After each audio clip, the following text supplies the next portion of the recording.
వికారాబాద్ జిల్లాలోని కొడంగల్ ధారూర్ మండలాల పార్టీ అధ్యక్షులు ఎస్బి గుల్షన్, మోయిస్ ఖురేషి ఆధ్వర్యంలో ఎంఐఎం పార్టీ 66వ వార్షికోత్సవాన్ని ఘనంగా నిర్వహించారు. ఎంఐఎం పార్టీ జెండా ఆవిష్కరించి అనంతరం మదర్సా విద్యార్థులకు పండ్లు పంపిణీ చేశారు. ఈ సందర్భంగా వారు మాట్లాడుతూ, ముందుగా పార్టీ నాయకులకు, కార్యకర్తలకు ఎంఐఎం పార్టీ తరపున 66వ వార్షికోత్సవ శుభాకాంక్షలు తెలిపారు. ఎంఐఎం పార్టీ వ్యవస్థాపకులు దివంగత నేతలు అబ్దుల్ వాహీద్ ఓవైసీ, సుల్తాన్ సలావుద్దీన్ ఓవైసీ సేవలను గుర్తు చేస్తూ, ప్రస్తుతం అసదుద్దీన్ ఓవైసీ హయాంలో దేశవ్యాప్తంగా ఎంఐఎం పార్టీ అంచెలంచెలుగా అభివృద్ధి చెందుతుందని అన్నారు. ఈసారి రాబోయే పార్లమెంట్ ఎన్నికల్లో మునుపటి కంటే ఎక్కువ స్థానాలను గెలుపొంది మరింత అభివృద్ధి చెందాలని కోరుకుంటున్నానని అన్నారు. ఈ కార్యక్రమంలో మండల నాయకులు, కార్యకర్తలు తదితరులు పాల్గొన్నారు.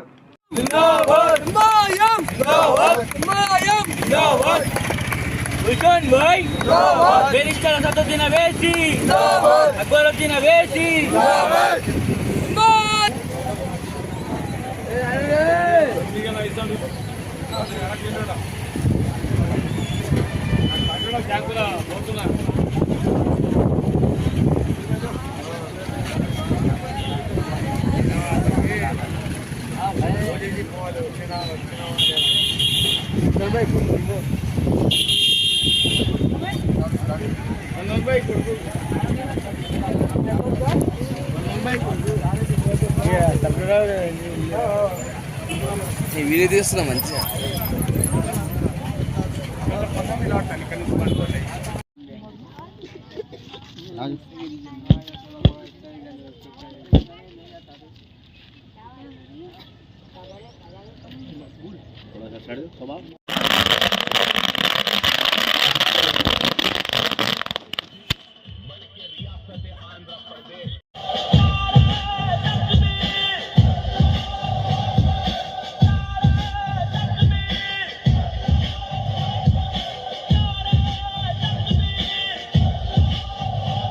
मुझे 3 गोलियां मारे, 70 मरतबा चाकू से मारे, लेकिन उसके बाद भी अकबर नबी गुलगोशी कर रहे हैं।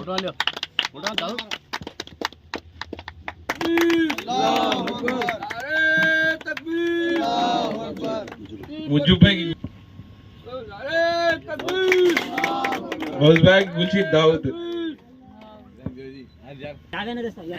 फरीद भाई, गुलगोशी आरिफ।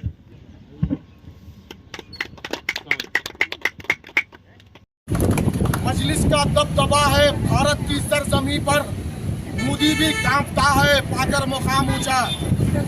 आज मजलिस का 66वां यौम तासीस के मौके पर हम कोड़ंगल अम्बेडकर चौरास्ते पर असदुद्दीन ओवैसी साहब की हिदायत पर परचम कुशाई अंजाम दी है। अल्हम्दुलिल्लाह मजलिस के जो कारनामे हैं, सारे हिंदुस्तान के अंदर कोई जमात ऐसी नहीं है जो मजलिस का मुकाबला कर सके, क्योंकि हर तरीके से तालीम के तरफ से 66वां सालगिरह 66वां पार्टी का झंडा हम चढ़ा के आज 66वां दिन है। आज को 2 मार्च को ये स्टार्ट वाहिद अवैसी साहब शुरू करे थे, पार्टी की फाउंडेशन डाले थे। उसके बाद फिर सुल्तान सलाउद्दीन साहब लेके चले, कई सालों तक सुल्तान सलाउद्दीन साहब लेके चले इस पार्टी को मजबूत बनाए। फिर उसके बाद बैरिस्टर असदुद्दीन ओवैसी साहब हमारे कुल हिंद मजलिस इत्तेहादुल मुस्लिमीन पार्लियामेंट हैदराबाद, हमारे एएमआईएम के प्रेसिडेंट, पार्लियामेंट के एमपी। अब असद साहब भरपूर पैमाने में बड़ी जद्दोजहद करके, बड़ी मेहनतों के साथ पार्टी को आगे बढ़ा रहे हैं।